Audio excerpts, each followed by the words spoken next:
And we're back. It is past week 2. We have gone through 2 weeks of the NFL. This is, of course, the Fantasy Football Forum.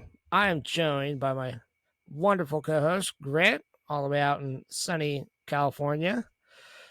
Grant, we've had 2 weeks of football, and as far as we know, we've also then had 2 weeks of chaos now. We are trying to muddle our way through and pretend like we know what we're talking about, just like we did all off season.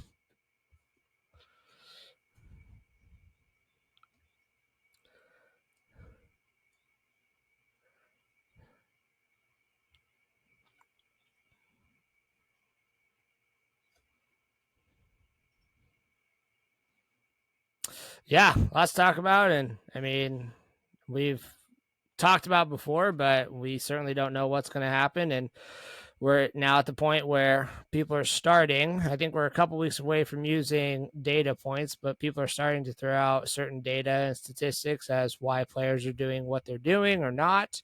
And I think we've got a few more weeks before we can start really looking at those numbers. But Grant, you've got a game that you watched this past week that you want to talk about, give some highlights, have some talking points. So let's go ahead, dive right into that game you've got. It is Titans and the Chargers.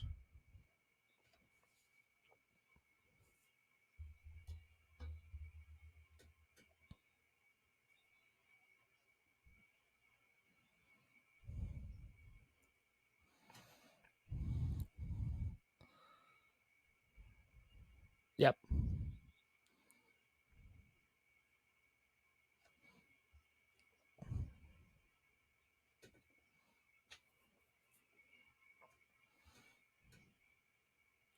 Yep.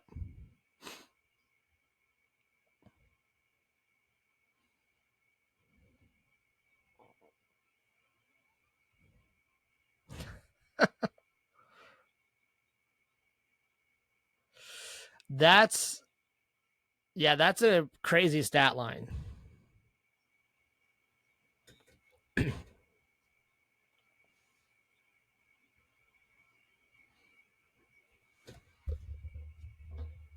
Yep.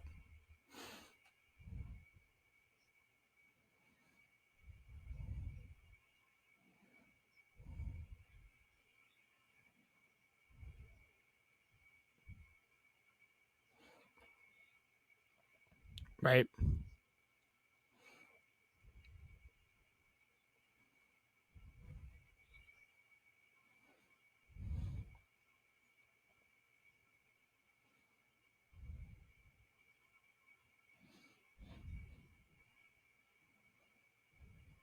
Yep.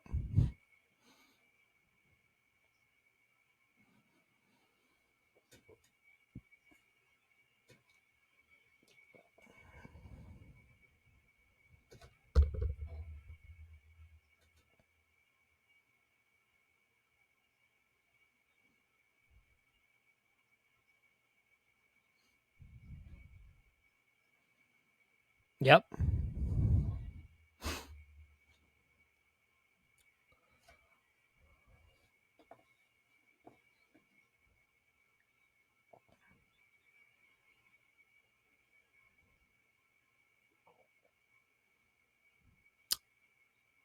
Yep.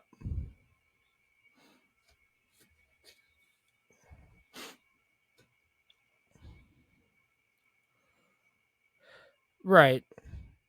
Well, part of it was they faced Tennessee, which has been a historically good run defense.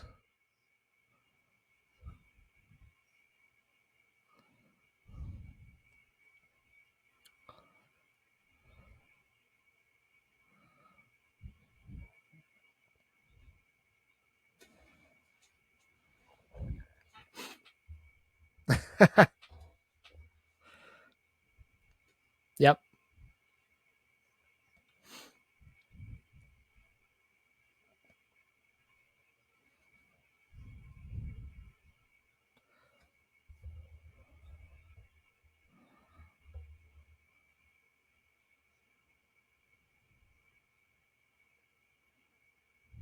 Yep.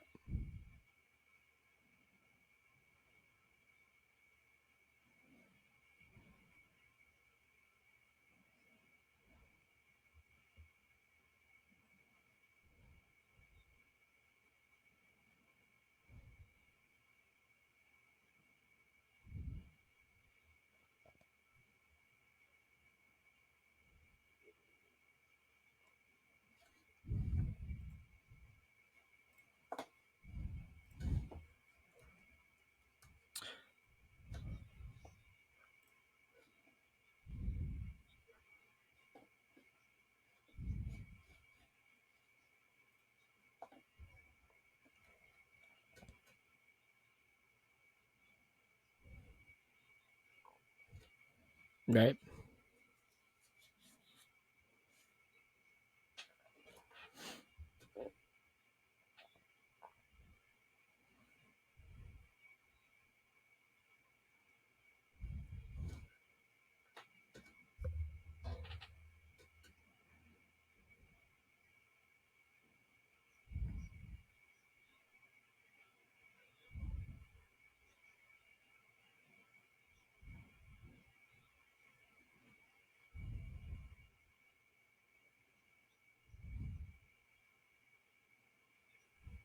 Sure.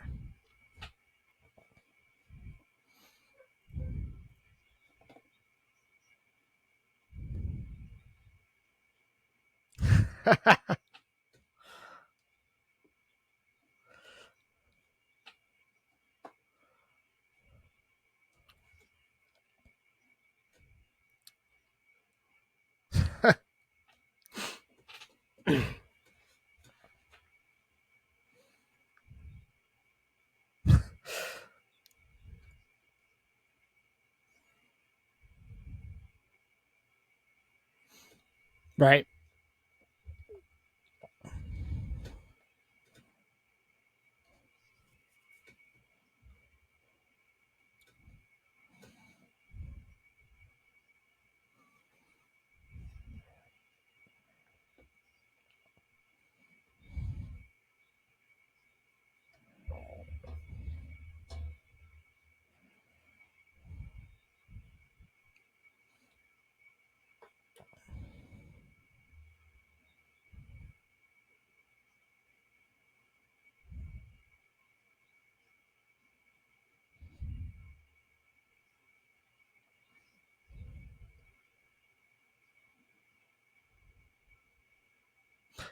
Right.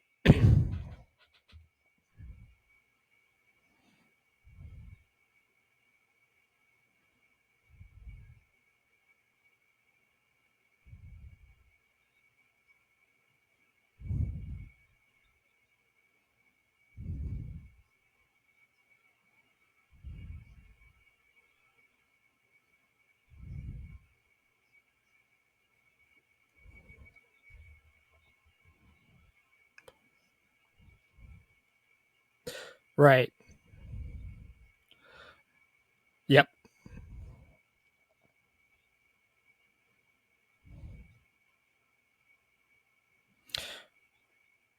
Yeah.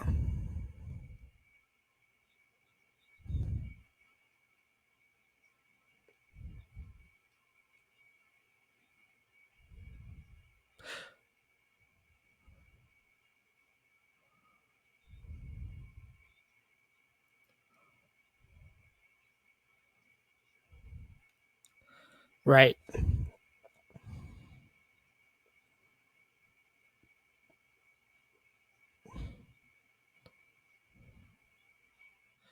Right. It's the Chargers. Right.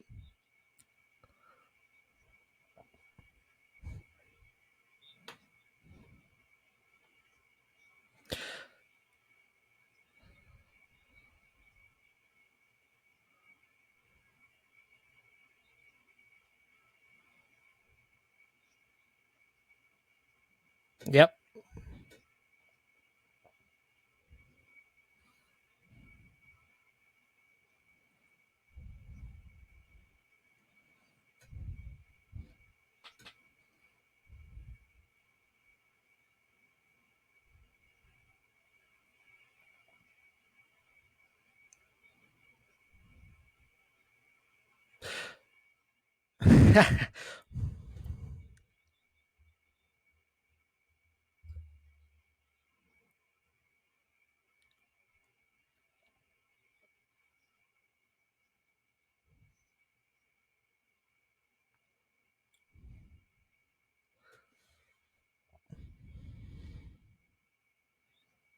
Yeah.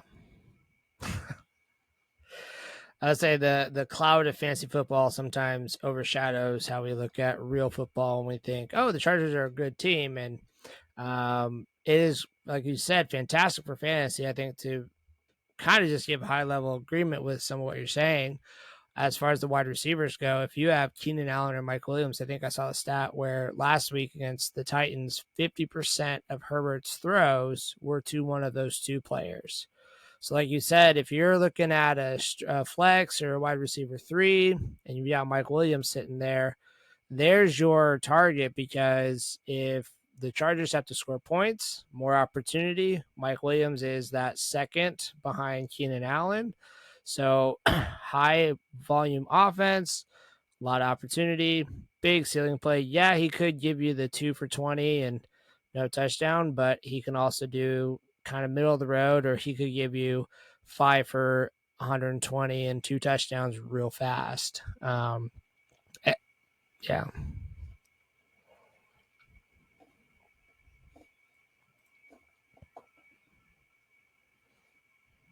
Yep.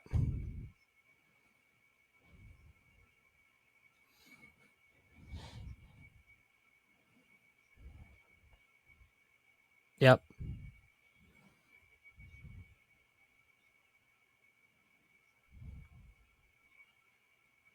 Right. Yep.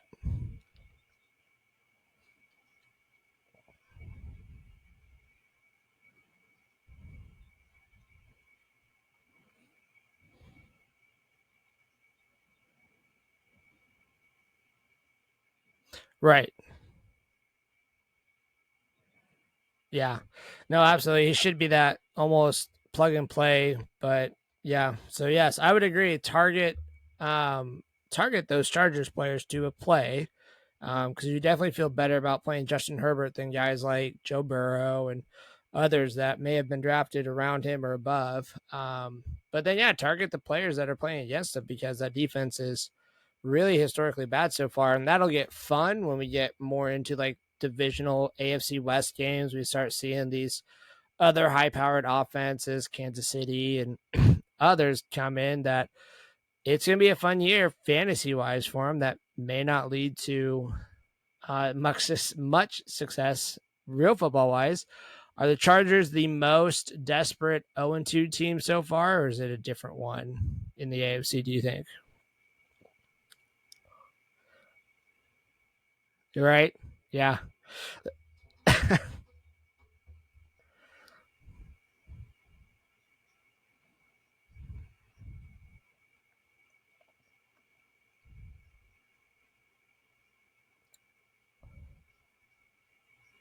Yep.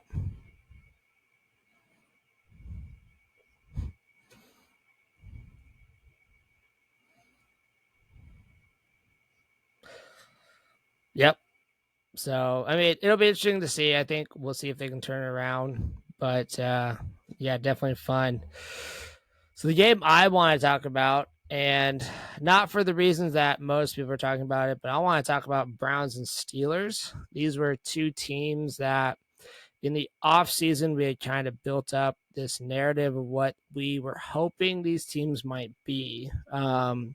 So this is a game I'm not talking. There's an obvious overshadowing of this game, in my opinion, that we lost Nick Chubb, and we never want to celebrate an injury, and certainly not a player of the caliber of Nick Chubb, where he's just that steady, very quiet, consistent, high level producer for fantasy, but also he's just a really good football player. So he is out, knee injury. Everybody's seen that. He's sidelined for the season now. So we wish him the best, and we wish him speedy recovery and very healthy one at that. So I want to start first on the Steelers side, though, because this is a really kind of interesting mode. And Steelers were one, at least in the offseason, I had kind of built up, and I wasn't the only one, that this could be an offense taking a step forward. This could be an offense that we're going to see a lot more from this year. And I'll give them this. They have faced two very good defenses in the first 2 weeks of the season. So that has not helped. They have faced, they got demolished by the 49ers, who, let's face it, they do have one of the best, at least probably top 3 to top 5 defenses in the league. Very good defense. But then also Cleveland's not a pushover when it comes to defense. So it's, again, very good defenses on both sides. But their offense is yet to really find a sort of rhythm this year. It's very stagnant. And I do think if there's an offensive coordinator on the hot seat, it's Matt Canada with Pittsburgh, where when we're in the offseason, very hopeful for what this team could do. They have a lot of playmakers, and yes, Deontay Johnson has been sidelined with a hamstring injury. We wish him a speedy recovery. They still have George Pickens. They still have Pat Freiermuth. They signed Allen Robinson, and yes, he's not what he was before, but he's still able to make plays. They have very young Calvin Austin who can step in and fill that role for Deontay Johnson. In the backfield, whether you like or dislike Najee Harris, he's still a capable running back. You put Najee in many systems, he's going to outproduce what he's doing in Pittsburgh. But then also the backup Jaylen Warren, it's not happening. So the question is going to be, where are we going to get production? And so that's where I'm looking at this team as, yes, they face two very good defenses. They are coming up on a very much softer matchup going to Vegas. So this is kind of the get right ship on the offense. At least they're 1-1, so they're very fortunate to be 1-1. I feel like 1-1 based on what their defense has done, at least against Cleveland. So I'm worried and concerned.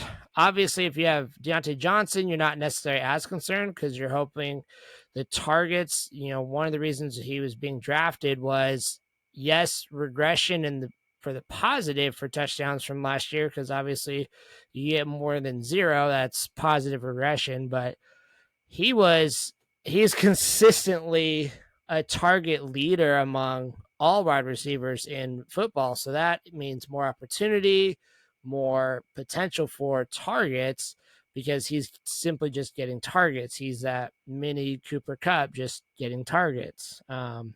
So very concerned, but wanting to see what Pittsburgh does offensively this week. Do they start to change it, or is this trend that we see for the first 2 weeks going to continue? And if so, you may be looking at not starting some very high profile names with Pittsburgh here pretty soon. And I will admit that I would be one of those looking at that, because I have some Steelers on my teams and I don't feel great about it. So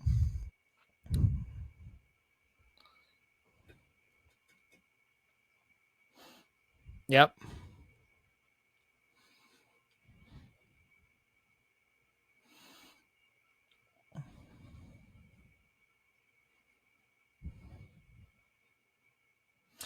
Right.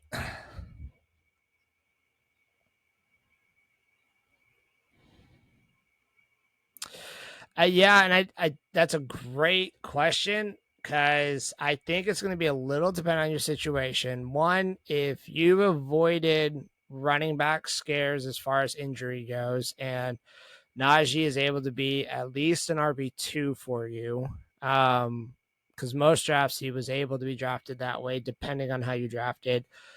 And if you're in an 0-2 hole, or you're a very shaky 1-1, that leash I think is a lot shorter, where I think you should have some potential backups as far as other players that are either up and coming or already have a good share on a backfield.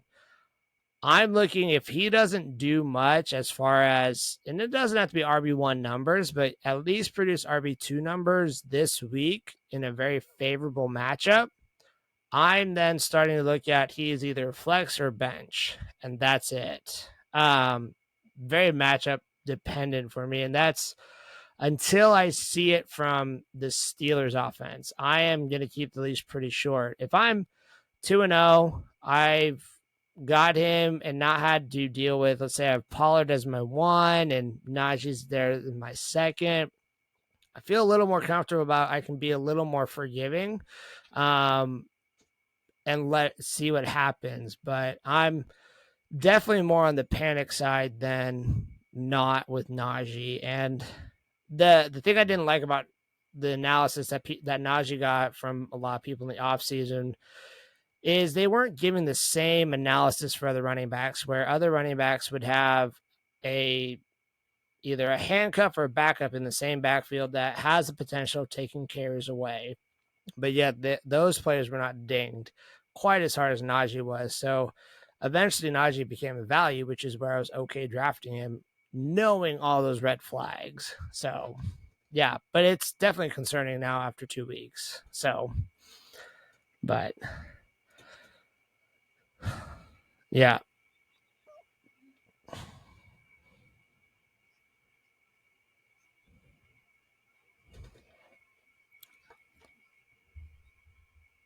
sure.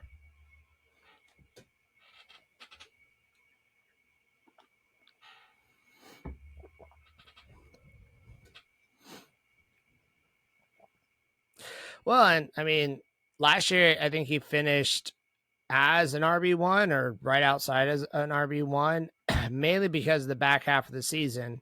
So the potential's there, but to just say, well, he finished as this overall last year, if you had him on your team, it really didn't feel that great week in, week out. You really didn't feel great about starting him most weeks. So that's where if it's a sunk cost, if it's okay, I drafted him, but if he's not producing and I need wins, then I've got to just find what's the better play. And at that point in time, I have to go against what the name is and say I'm going to start the best play, not start who. Well, I've drafted this guy so high, draft capital now for fantasy wise shouldn't matter. It's who's helping you win now. So, but yeah. Speaking of concerning, again on the Cleveland side, first week they played in bad weather. And week two, Pittsburgh's not a pushover in defense. They're not they're not the league best, but they're still a very solid defense. I think we were all hoping Watson was going to be happening this year, or at least most everybody was. But I don't know what you saw in that game, but I don't think Watson's happening. I think he is definitely not the Watson we saw in Houston with, Will Fuller and DeAndre Hopkins, playing in a dome. Whether that was just a younger version of himself or if this is now what we see, but I think he's a lot closer to what we saw last year. And losing Chubb won't help.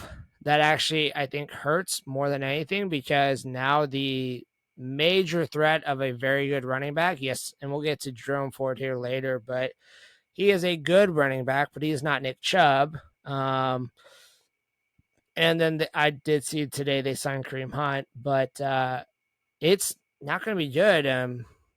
The concern I have, like Amari Cooper, I think is at best a wide receiver 2. But at worst, I think you're talking a very low level Mike Williams type play. It's a floor play almost with Cooper because we've seen it in the past where he's gone weeks later in the season. He's just not produced, especially as weather gets bad, outdoor games, and they play in the AFC North. So that's going to happen a lot.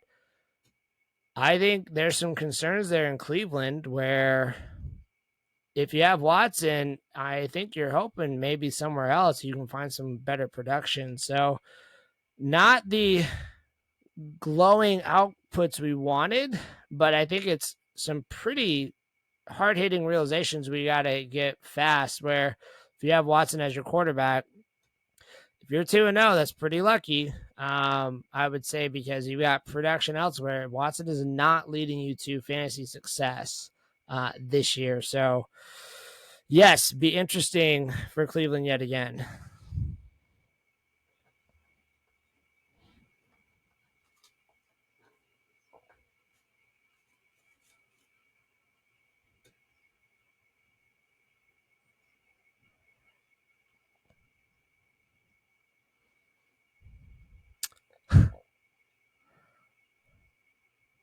Yep. Yep.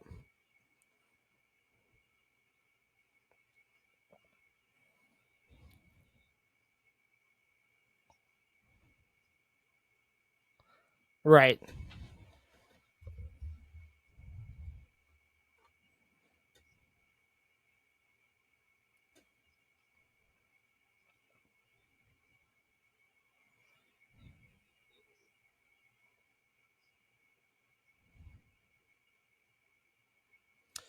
Yep.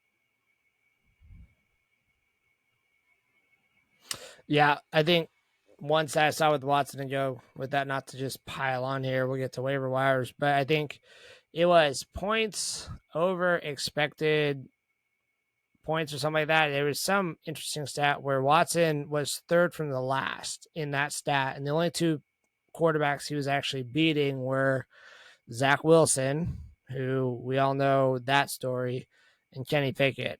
And so that screams very panicky of you're probably streaming quarterbacks if Watson's your QB, and if you're in a super flex, you better hope he's your QB2, not your QB1. Um, the the positive to that, if he is your QB1, you waited long enough in your draft, hopefully, to be able to draft quality players in other positions to help balance that ship. But long term, I think it'll be kind of troubling going forward. So, yeah. So, speaking of being able to balance out production and replace injured players or find new players, waiver wire. That's a very common weekly thing we like to do. And yes, we are recording on Wednesday. So for most leagues, there are some leagues that run waivers on Wednesdays or run them on Wednesday nights and not Tuesday nights. And I think that's an interesting component. But if you're in a league that has run already Tuesday night, these players that we're going to talk about may already be on somebody else's team. But I think it's good to still have a retrospective. And if you missed out on a player, you're wondering what to do, I think there are going to be some other players that we'll talk about that maybe there. But before we get to really the players, I'm going to get on my little TED talk here about the way I see waiver wires happen and what kind of a little thing that kind of irks me some years with fantasy football. So, Grant, if you will just indulge me here for a second. But especially with the injuries we've seen at running backs, it's week 2, and I think I've seen people come out with, well, this is the most injury prone season I've seen ever. And I simply disagree with that because we could go look at other seasons, and running back has been a very injury prone position for the NFL. That's why they're in the some of the running backs are in the talks that they are with wanting to be paid, and also teams not wanting to pay them because of that. So it's a very interesting conundrum there. But depending on how you drafted, early on we had talked about robust running back strategies, zero running back, hero running back. But depending on how you drafted, there is no league winning strategy that you could have said. So I've heard people talk, well, this is why I drafted zero RB, because we see Saquon's missing time with an ankle injury. Nick Chubb is out for the season. We see these high value draft picks are now out, and they're not helping a fantasy team. And to that, I say I would disagree, because if you drafted a hero RB or zero RB, David Montgomery is also down, so you may have had him on your team. And yes, it's not as big of a hit because your high draft capital is not now out, but it's still a hurting position because you are also now hurting in the same position as another fantasy team is as well. But to pair with that, we have seen plenty of high capital wide receivers not producing this year. Jamar Chase, he is, I think, wide receiver in the 70s. So if you spent your first round pick on him, your fantasy team's also not doing well, and it's not because of an injury. AJ Brown's underperforming. Amari Cooper is not doing well. Cooper Kupp out with a hamstring injury. So we can look at one strategy or another and say, well, that's why I'm not doing this. This is why I only do that. And to those managers, I would say, be careful because the other side is not quite so sunshiny and bright. The grass is not always greener. You can have a decent strategy, and that's the part of luck of fantasy that we have. Alexander Madison, if you drafted heavy wide receiver and you went Madison for one of your running backs, it's not all sunshine for him. He now will have Cam Akers, and while there's still value there, it's a little underperforming after 2 weeks. So running backs are going to get hurt. Wide receivers will underperform for a little bit of time. It all balances out. But I think that's where, when we get to the end of the season and start talking, well, this wide receiver was this number for fantasy and points production or points per game, understand how that is and what that actually looks like. So I think that's something that we need to really remember. So, and also as we get to some of these running backs on the waiver wire, and I think we kind of touched on it a little bit with the Brown situation, that's kind of the forefront. If you're replacing a high draft capital, high running back player, you may have some volume with the backup, but I would really caution that we should not expect the same production value that the starter had. The talent level is different. Otherwise, they would be the starter. Now, this is situation by situation and player by player. There may be situations where the backup becomes the starter because the situation and the talent demands it, but it is not going to be every situation where, if we're just chasing touches and that's all we care about, we lose focus, I think, on the right process of why we're going after certain players in situations. So Ford won't get 25, 30 touches the same as Chubb would. So he could be at RB2, but if you're spending your fab on him, or if you spent your fab on him, fantastic. But also, Grant, you covered the Chargers game. I think the Browns play the Titans next week. So you have Ford out there. It's go ask every Joshua Kelly manager now. That's going to be a hard game for Ford. And so you spend all that fab, keep him. Don't be wasting a fab pick with 1 week of little production. So anyway, that's my little rant. But yes, patience sometimes when it comes to how our teams are doing.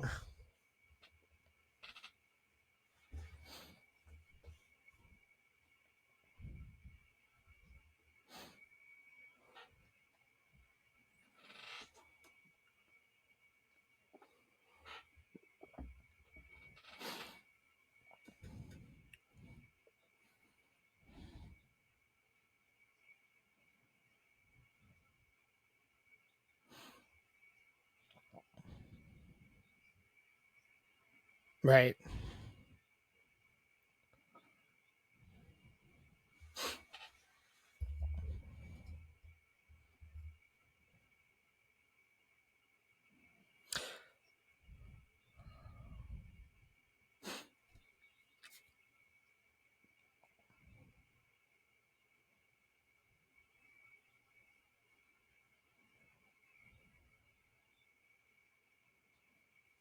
Right.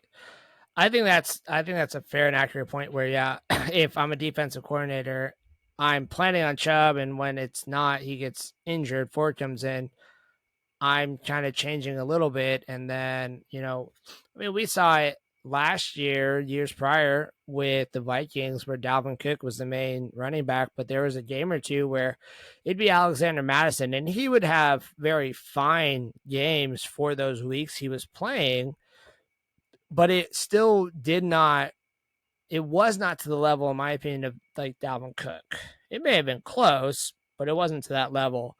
Where you see kind of the difference is when it was like, say, take Dallas in years past, where they had Zeke Elliott, and then Tony Pollard came up, and finally last year Pollard just overtook him, and that's a situation where then you can say the talent overtook and these play style, but Zeke Elliott, Tony Pollard, two different types of playing style. Where I'm curious to see how Pollard does being the main between the tackles running back. He did not have to be that last year. So just very different styles. But yeah, I think that's definitely a good point as well. So I would I think there are a lot of teams out there, Grant, that are very running back needy at this point in time.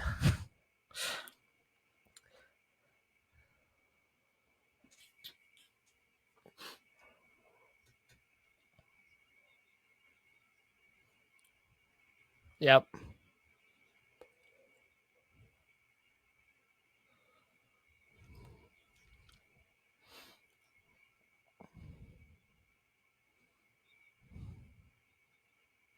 Yep.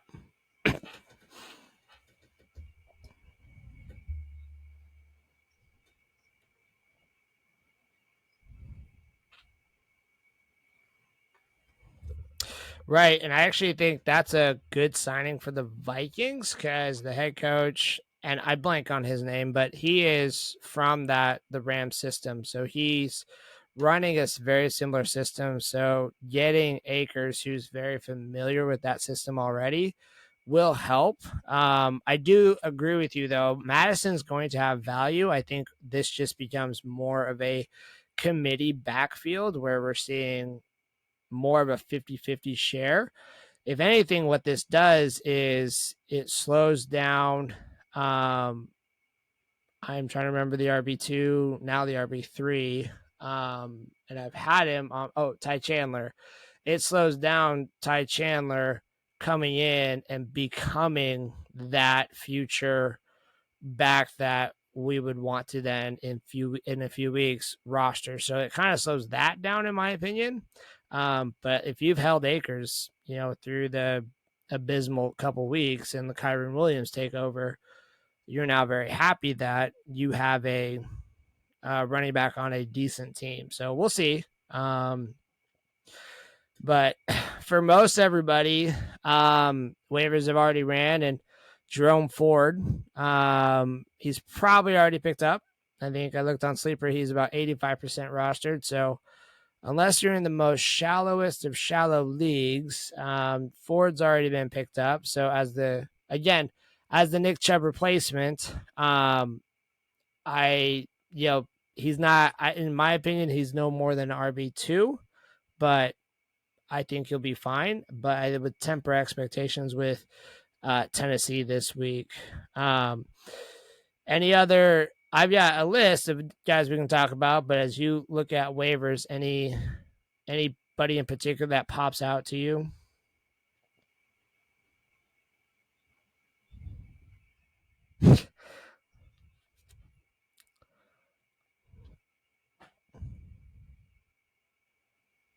Right.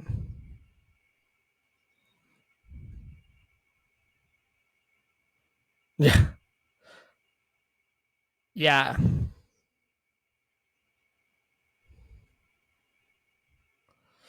Right. And Puka's really interesting because to me, he's that waiver wire ad that he's the reason why before the hamstring injury, manager should have been targeting Cooper Kupp. That's right there where, yeah, if you have Puka Nacua, nobody in their right mind saw that coming where he broke the record of targets and receptions for a rookie in 2 weeks. So like that's outlier right there. And I would say utilize him till Cooper Kupp comes back. But I think once Kupp comes back, we're going to start seeing a big shift in how that offense works. And Kupp will end up potentially being back to what we saw him and doing a little bit more of what Nacua is doing right now. But yeah, absolutely. There are some running backs here, and I'll have to get some roster percentages here for us. But David Montgomery is also dealing with an injury, and he is questionable to play. So if you are out there and you did not get Jerome Ford and you're wondering, what do I need to do? I would actually go pivot and look at Craig Reynolds with the Lions. He is only rostered in 5% of sleeper leagues. If you are needing running back production now, I would say he'd be the running back to go add, because if Montgomery goes down, I don't believe that Jahmyr Gibbs is going to get that 60% between the tackles rush share that Montgomery was getting. I think Detroit wants to use Gibbs in that DeAndre Swift role, where he's more the pass catcher, he's more the breather back. I think it's going to be Craig Reynolds getting a bunch of looks. So if you're needing running back depth, you missed on Jerome Ford, you didn't get one of,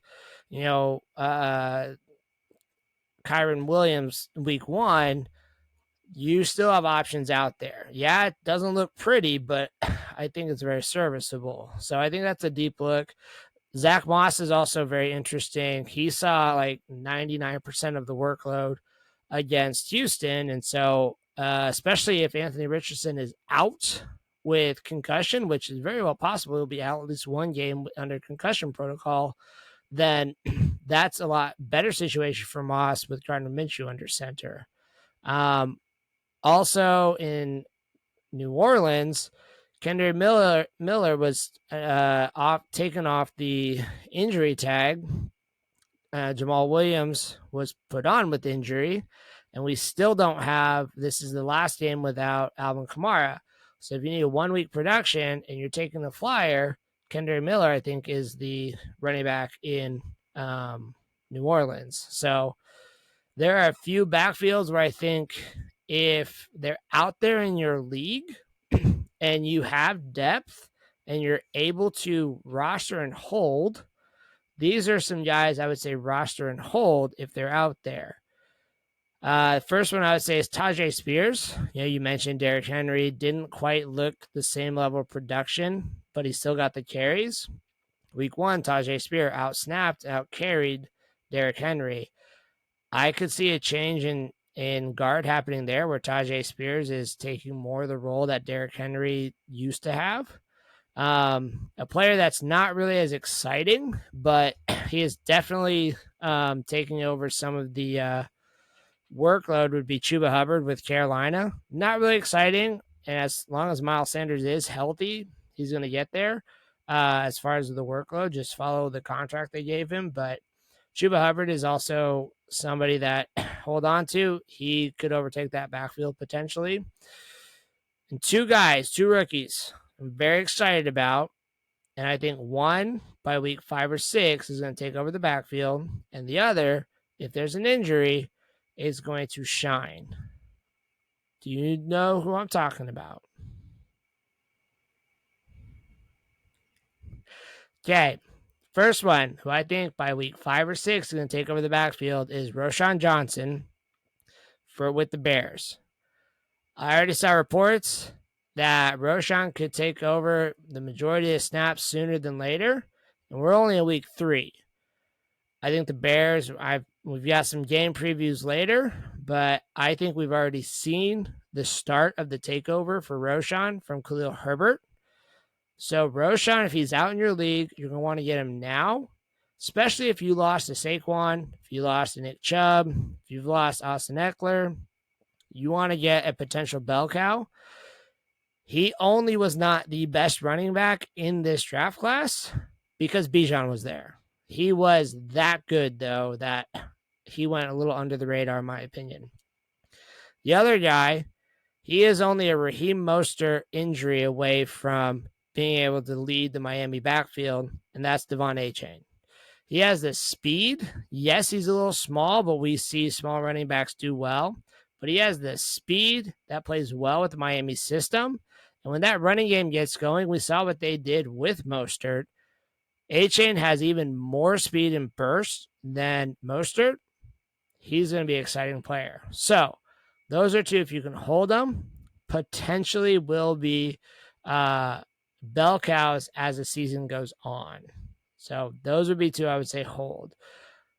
that's where right now I would be thinking about what's 2-3 weeks ahead. If I can hold a player, if I able to manage what I have and see what comes to fruition. But I think we're starting to see some of these backfields start to turn.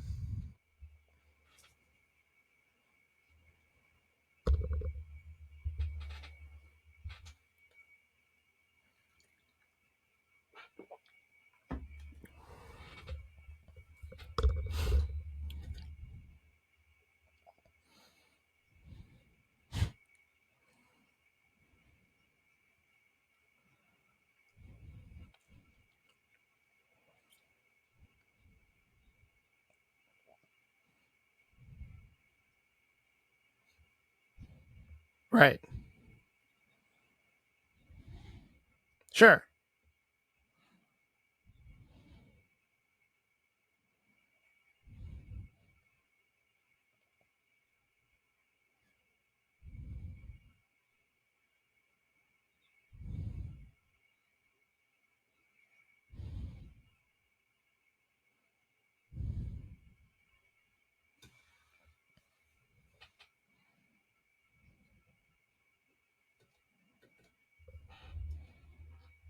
Right.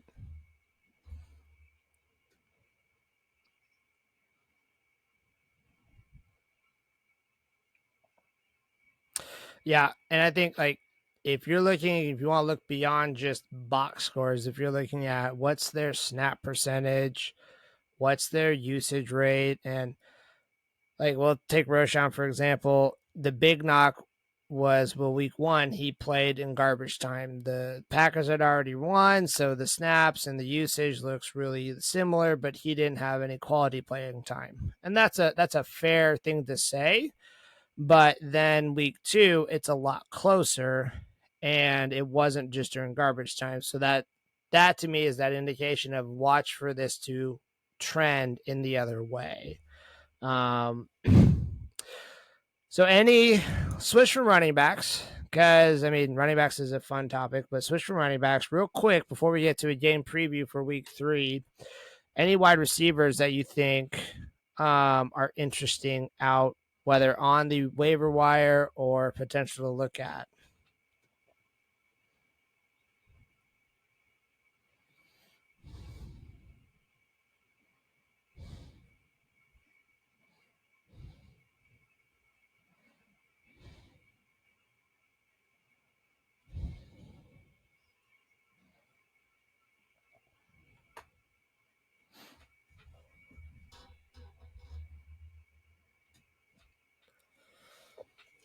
Mm.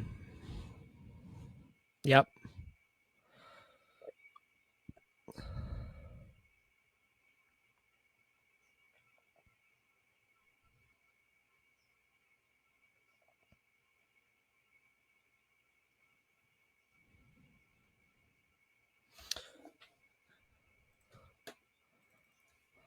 Yep.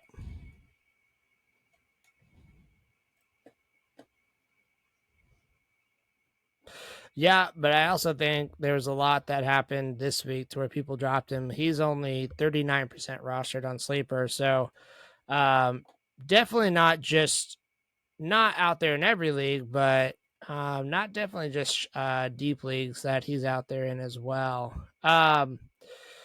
Most people that I'm hearing, say go pick up this wide receivers, especially this week, are guys like Tank Dell, Josh Reynolds, Tutu Atwell, and I think those are fine. But I think those particular come with some caveat of Tank Dell is playing behind Nico Collins, and I also think he will be playing behind John Mechie. John Mechie, I think, has had a slow startup. So I think there's some red flags there where don't just chase points with that. Josh Reynolds has had a fine. I mean, he had a pretty healthy, I think he had over 20-point production last week. One, game environment. Two, Amon-Ra St. Brown was hobbled, so that's also something to be aware of.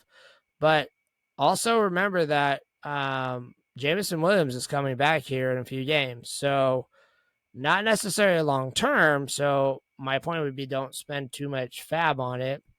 The other one is Tutu Atwell, where especially when Cooper Kupp comes back in about 2 to 3 weeks, I think Tutu Atwell still should run the same types of routes, but it will he get the same target distribution? Is it still consolidated to like those two receivers, or does Puka take a little bit more of that because of what he's already done?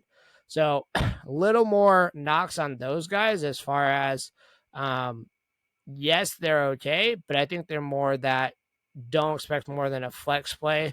Don't chase the points. Um, there are two interesting rookies that I will get to. I almost put Nico Collins on my list, but if he isn't rostered already, you should just go out and grab him because I think Nico is that guy in Houston. But two players that kind of already started, in my opinion, to break out. And I think we're going to take a little bit of time to see what's going to happen. But one of them is Marvin Mims with Denver. He only ran 5 routes, I think it was, this past week. He had 2 catches for over 100 yards and a touchdown. Obviously, that's very big playability. I think he is going to overtake Cortland Sutton this year. It's going to be Judy and Mims playing with Wilson. Denver is 0-2. They're going to want spark. So I think that could happen sooner than later for Mims because he could provide that spark. The other one, he caught 2 touchdown passes. It's Jaden Reed with Green Bay. Yes, Christian Watson hasn't played yet, but he is looking to play this week.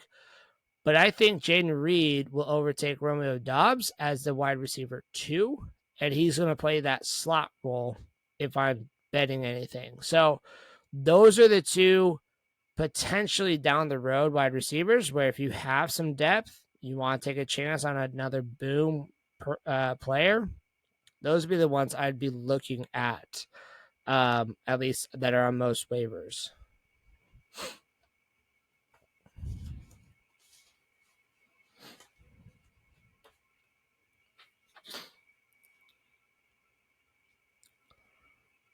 Yep.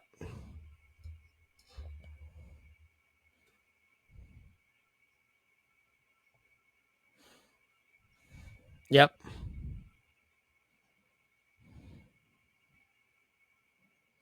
Agreed. And the struggles that the Broncos are having are more on the defense side, I would say, than the offensive side. And the offense definitely isn't perfect, but you compare offenses like Watson and the Browns to Wilson and the Broncos, I think there's a little less risk and fear with the Broncos. It's not perfect, but you're definitely feeling a little bit better, I think, about that offense today. So, all right.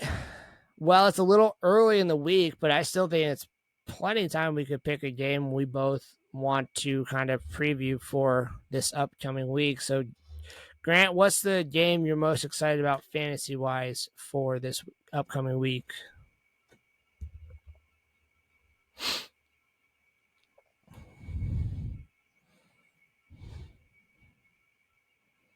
Okay.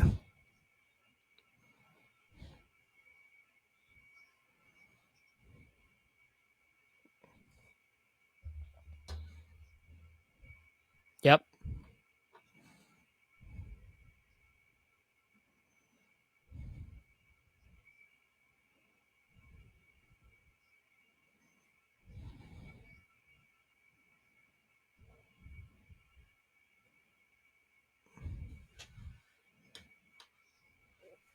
Yep.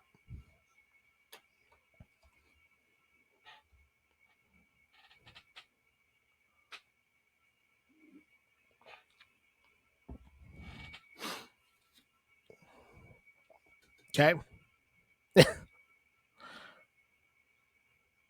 Yep.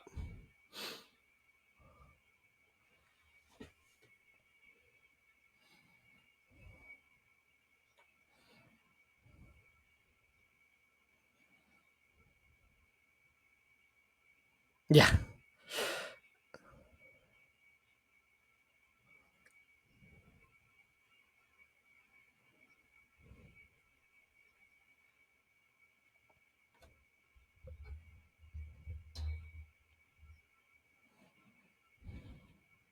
Yep.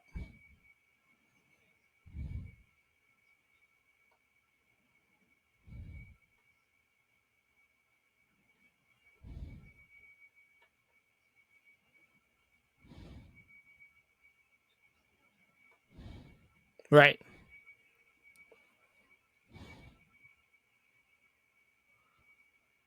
Yep.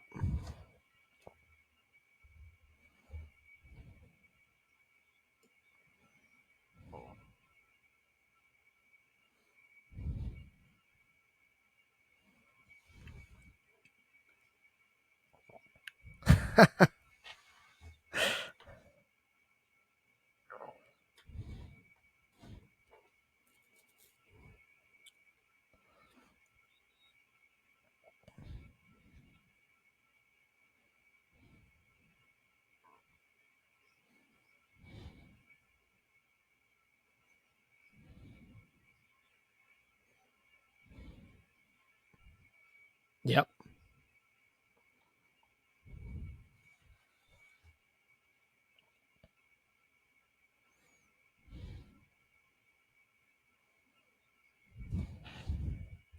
Right.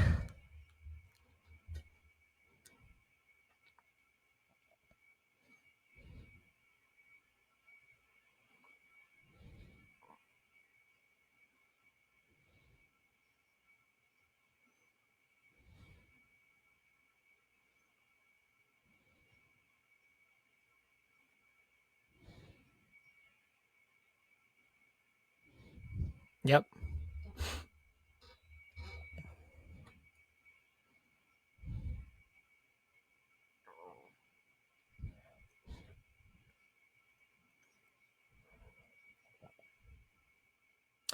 Yeah. Would you trade for Chase or would you hold him?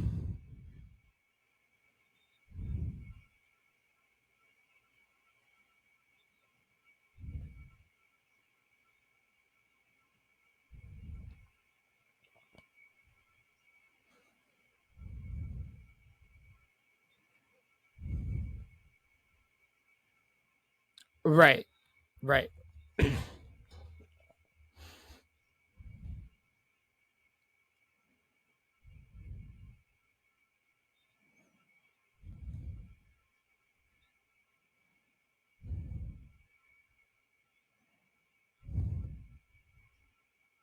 Right.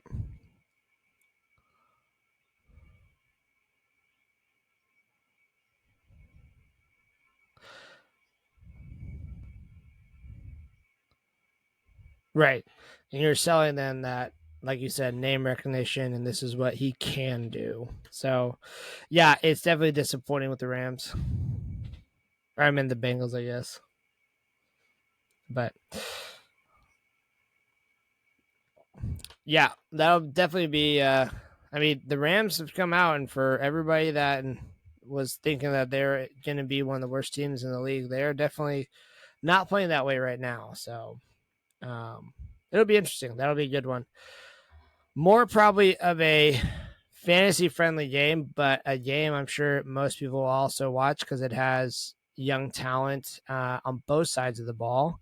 Um, I if I'm not. I saw the line for this game as far as what the spread was, and I don't agree with the spread at all. But it is Chicago at Kansas City, and again, on Chicago's side, we were hoping for this offense that similar to what like Philadelphia did, where bring in a high priced wide receiver, the offense takes a step forward, a young quarterback who uses his legs, is able to spread it out, use his arm more, be able to have more of a balanced attack.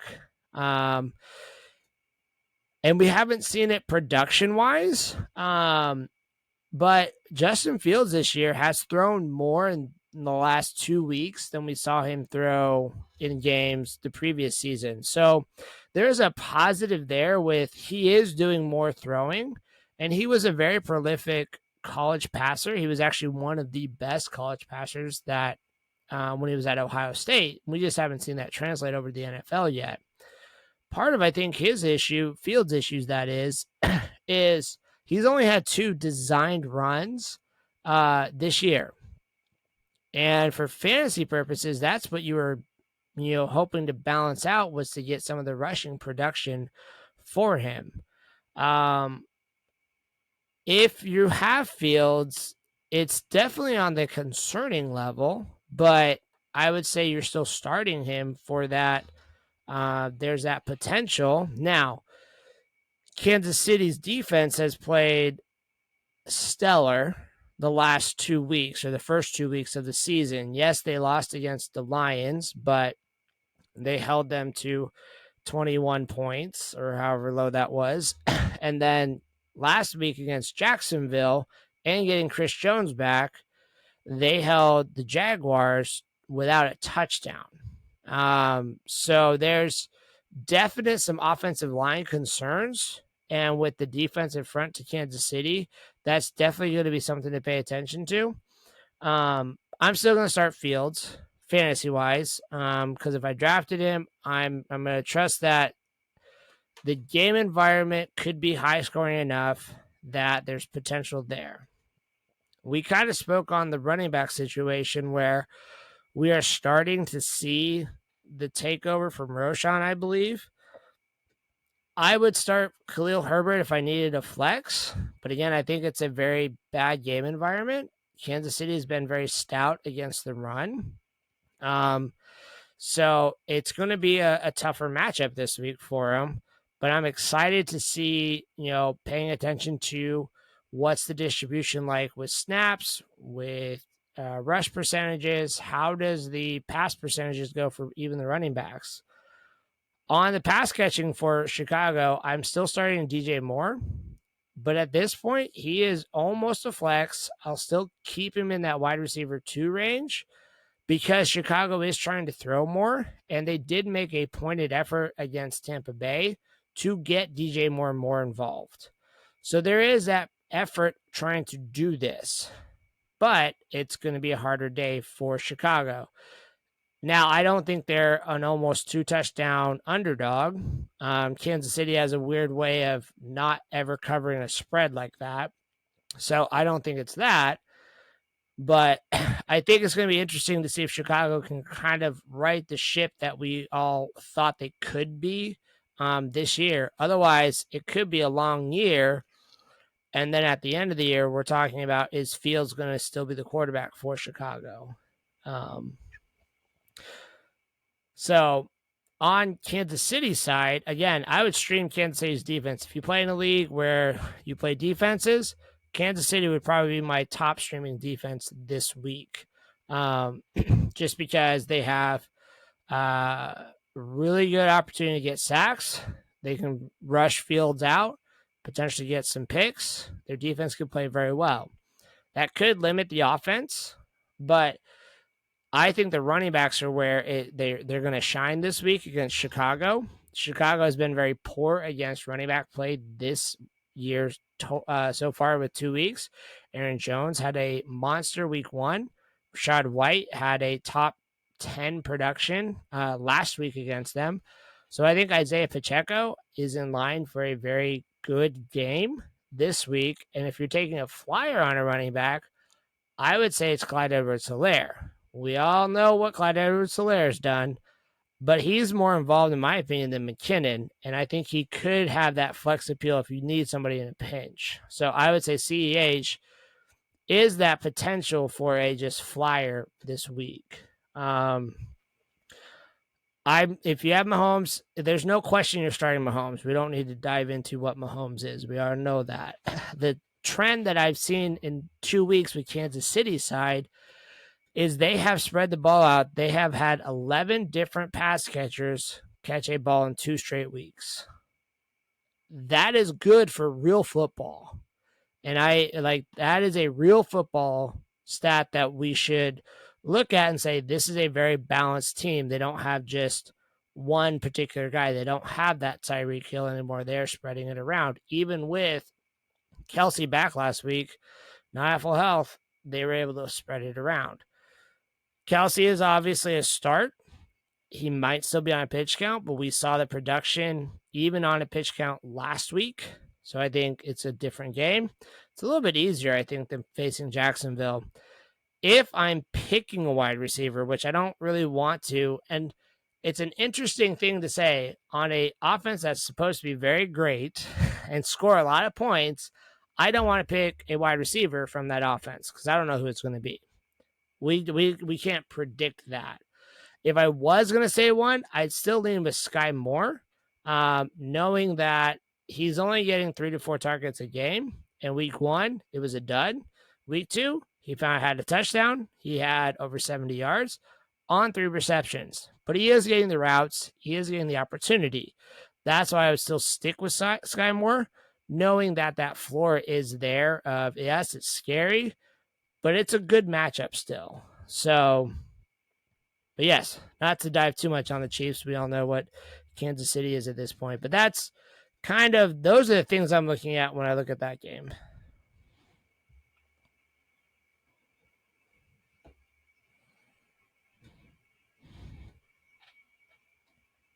Right.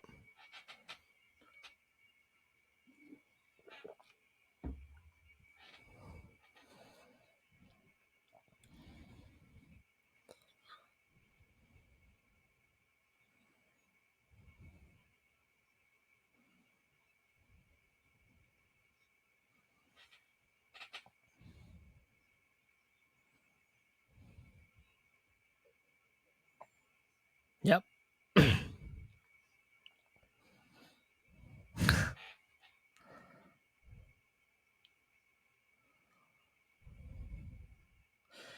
Now watch, we're gonna say all this, and Chicago's gonna go light them up on Sunday. So, but that makes for fun watching, makes for fun football. So, um, any thoughts as we finish preparing and transition fully into prepping for week 3?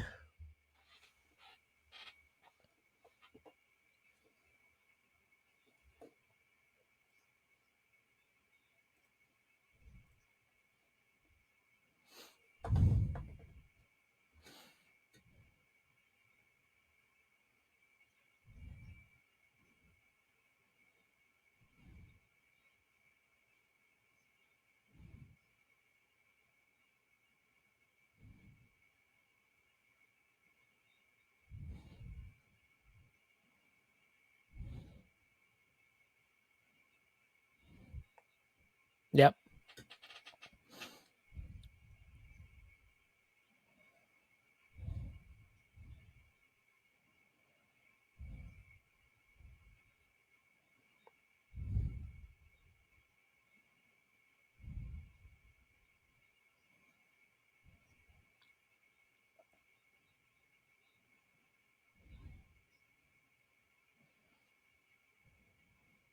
Yep. For every Puka Nakua, there is also the other side of it where they strike gold in 1 week, and then the next week when you picked them up and started them, they're a dud. And like you said, especially right now, we don't know. Football is a game of, it is short data points. We don't get very many options to go see. So yeah, it's go find those gems, and if you miss out, understand where you can still look to find those, but be willing to go look for them. But yeah, well, that will do it here for us today. Again, thank you all for joining us. If you're watching this, like and subscribe us on YouTube and find us where we put out our podcast. And we will see you all next time.